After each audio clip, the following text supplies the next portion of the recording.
약국마다 약값이 이제 천차만별로 나타날 수밖에 없는 그런 품목들입니다.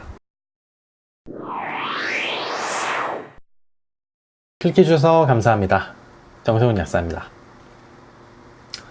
오늘 주제는 왜 약국마다 약 가격이 다른가에 대해서 좀 말씀드리겠습니다. 사실 기본적인 경제체제에 대한 이해가 있는 분이라면은 약 가격이 다른 거에 대해서 뭐 이상하게 생각하시는 분들은 안 계실 거예요. 같은 제품도 편의점에서 파는 가격과 마트에서 파는 가격이 다르죠. 이거는 어떤 유통 형태의 차이, 그리고 자율 가격 체제에 있는 국가에서는 당연한 현상입니다. 그럼에도 불구하고 의약품이라는 자와 특성상 가격에 대해서 이상해하고 민감해 하시는 분들이 꼭 그렇게 계세요. 일단 옛날로 거슬러 가보면 1984년에는 의약품 가격이 동일했습니다.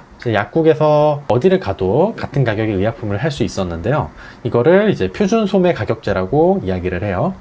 근데 이 표준 소매 가격제가 의약품의 전체적인 가격을 올릴 수 있다는 우려 때문에 99년에 폐지가 됩니다. 그때부터 의약품도 다른 일반 소비자와 마찬가지로 판매자가 그냥 가격을 결정할 수 있게 자율에 맡긴 거죠. 근데 그렇게 되면서 약사들은 무한 스트레스 루프에 갇히게 됐죠. 자, 예를 들어서 과자는 뭐 내가 새우과자를 먹고 싶어요. 그러면은 가서 그냥 새우과자 사면 돼요. 이 새우과자가 나한테 맞을 것인가, 혹은 이 새우과자를 먹고 부작용이 일어나진 않을까라는 거를 걱정할 필요가 전혀 없습니다. 그런데 의약품은 그런 부분에 대해서 좀 생각을 해야 되는 부분이 있고, 반면에 일반 소비자분들은 의약품에 대해서 그렇게 잘 알고 계시지 못하죠. TV 광고, 이런 매체들이나 이제 주변 사람들을 통해서만 의약품 정보를 얻게 되다 보니까 이 사람이 썼던 제품을 꼭 사고 싶다거나, 아니면은 의약품의 광고에서 이야기했던 제품을 사고 싶어하는 심리가 있을 수밖에 없습니다. 이거 말고 다른 거를 쓰면 효과가 없을 것 같은 그런 느낌에 사로잡히기가 쉬워요. 근데 이제 여기서 문제가 생기죠.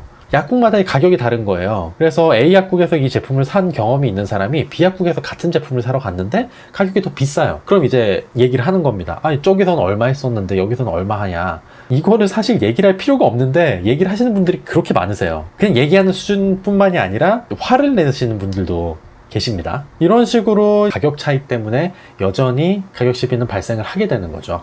이건 좀 고급 정보인데, 약값이 많이 차이가 나는 종류의 품목이 있고 그렇지 않은 종류의 품목이 있어요. 제약회사 직거래 제품이 있고 이제 도매에서 가져오는 제품이 있는데, 제약회사 직거래는 제약회사 마케팅실에서 자기들 나름대로 품목 기획을 할 때 이제 시장 런칭 가격도 어느 정도 생각을 하죠. 그래서 약사님들한테 이거 얼마에 팔아주시면 돼요 라고 얘기를 해요. 물론 그것도 강제사항이 아니기 때문에 약사들 맘대로 가격을 붙이게 되지만 대체로 그 가격에서 그래도 크게 움직이지 않는 경향은 있습니다. 그다음에 이제 도매 품목 같은 경우에는 가격 가이드 자체가 아예 없죠. 나로나민, 센시아 이런 것들이 다 이제 도매 품목이거든요. 약국마다 약값이 이제 천차만별로 나타날 수밖에 없는 그런 품목들입니다. 약사들은 사실 약 가격이 다 통일되면 너무 좋아요. 지금 실제로 다른 약사님들과 얘기를 해봐도 이런 가격 시비 때문에 받는 스트레스가 정말 어마어마합니다. 심지어 이런 가격 스트레스 때문에 이 직업에 대한 회의감과 후회를 갖는 분들까지 생길 정도로 약사의 업무에 있어서 이게 정말 엄청난 스트레스예요. 사회적으로 이 약값이 다른 거에 대한 이해가 없어요. 저도 왜 이 부분에 대한 이해가 없는지 이해가 안 가는데,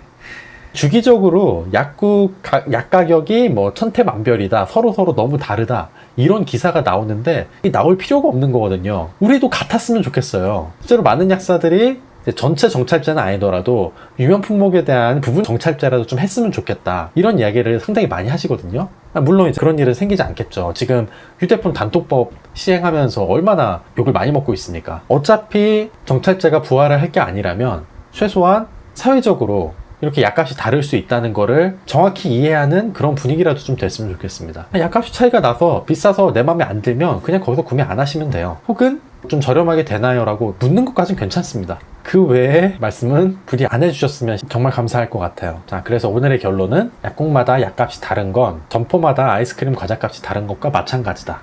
그리고 부탁드리고 싶은 건 약국에서 약값을 가지고 다른 말씀을 안 해주셨으면 좋겠다는 겁니다. 점포마다 월세 보증금, 인건비, 그 지역 물가 모든 게 다르죠. 약값이 애초에 같을 수가 없어요. 네, 오늘 내용이 유익했다면 좋아요와 구독 버튼 부탁드리겠습니다. 약값에 대한 인식이 하루빨리 확립이 되는 그런 대한민국이 됐으면 좋겠습니다. 감사합니다.